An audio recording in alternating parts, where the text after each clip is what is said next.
TV 20 Kannada ವಾಹಿನಿಗೆ ಸ್ವಾಗತ. ರಾಯಭಾಗ ಪಟ್ಟಣದಲ್ಲಿ ಗುರುವಾರ ಕಾರ ಹುಣ್ಣಿಮೆ ಅಂಗವಾಗಿ ಗೌಡ್ರು ಹಾಗೂ ದೇಸಾಯಿ ಅವರ ಎತ್ತುಗಳನ್ನ ಸಿಂಗರಿಸಿ ಓಡಿಸಲಾಗಿದೆ. ಈ ಕಾರ ಹುಣ್ಣಿಮೆಗೆ ತಹಸೀಲ್ದಾರ್ ಸುರೇಶ್ ಮುಂಜೆ ಅವರು ಚಾಲನೆ ಕೊಟ್ಟಿದ್ದಾರೆ. ಸಾರ್ವಜನಿಕರು ಎತ್ತುಗಳ ಓಟವನ್ನ ಕಂಡು ಸಂಭ್ರಮಿಸಿದ್ರು. Manikantha Navi, TV 20 Kannada news, Raybag.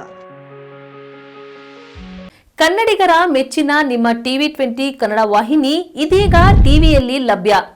ಕರ್ನಾಟಕ ಮತ್ತು ದೇಶ ವಿದೇಶದ 360 ಡಿಗ್ರಿ ಸುದ್ದಿ ವಿವರವನ್ನ ಪಡೆಯುವುದಕ್ಕೆ ಟಿವಿ 20 ವಾಹಿನಿಯನ್ನು ಲೈಕ್ ಮಾಡಿ, ವಿಡಿಯೋಗಳನ್ನು ಶೇರ್ ಮಾಡಿ, ಕಮೆಂಟ್ ಮಾಡಿ, ಸಬ್ಸ್ಕ್ರೈಬ್ ಮಾಡಿ.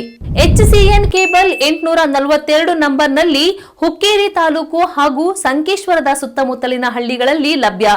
PCN ಕೇಬಲ್ 129 ನಂಬರ್ನಲ್ಲಿ ಹಾರುಗೆರೆ ಸುತ್ತಮುತ್ತಲಿನ ಹಳ್ಳಿಗಳಲ್ಲಿ ಲಭ್ಯ.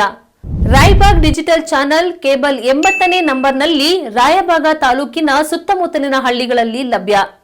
UDCN ಕೇಬಲ್ ನೆಟ್ವರ್ಕ್ ಉಗಾರ ಸುತ್ತಮುತ್ತಲಿನ ಹಳ್ಳಿಗಳಲ್ಲಿ ನಿಮ್ಮ ಟಿವಿ 20 ಕನ್ನಡ ವಾಹಿನಿಯೂ ಲಭ್ಯ.